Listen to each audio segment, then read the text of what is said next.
Let's welcome Glenn, and first of all, ask you to tell us briefly about what you're doing these days and what's happening with your classes that you're teaching, and where you are in the world at this moment. Well, thank you, Arthur. That was very nice, and I think you're exactly right that, as Gary Davis said, it's the people that need to be concerned about the future of Earth. We can't rely on those leaders. We just started classes here at my university, and I had my first classes yesterday, and I have my second class tomorrow, Tuesdays and Thursdays. And in the ethics and society class, we talk about global society. We talk about the world, the problems that the world faces, and how ethics relates to those problems. And of course, a fundamental principle of ethics, as you were mentioning, is the sovereignty of the people. Who's sovereign on this planet? Well, it's the people of Earth that are sovereign.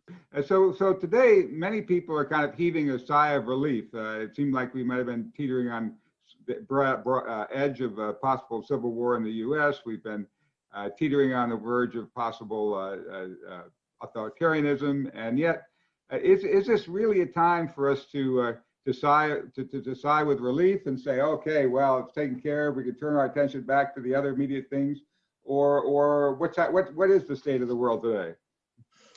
Well, it's a huge question, but my wife and I are breathing sighs of relief. With the departure of Donald Trump, I think we all are. But I don't think that's going to solve the problems that our world is facing. I think Biden's speech just now was I thought very powerful. Talking about healing this country and going ahead with the country and embracing unity and diversity within the country.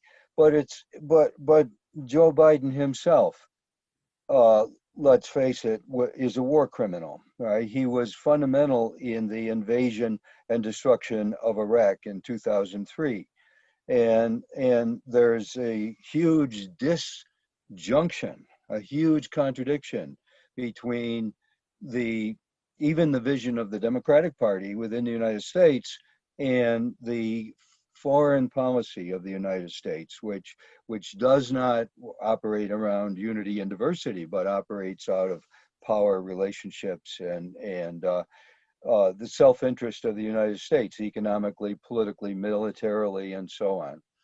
So I think, so I think on the one hand, we can breathe a sigh of relief, but on the other hand, we're facing these terrible world problems for which there is no sigh of relief right now. Mm-hmm.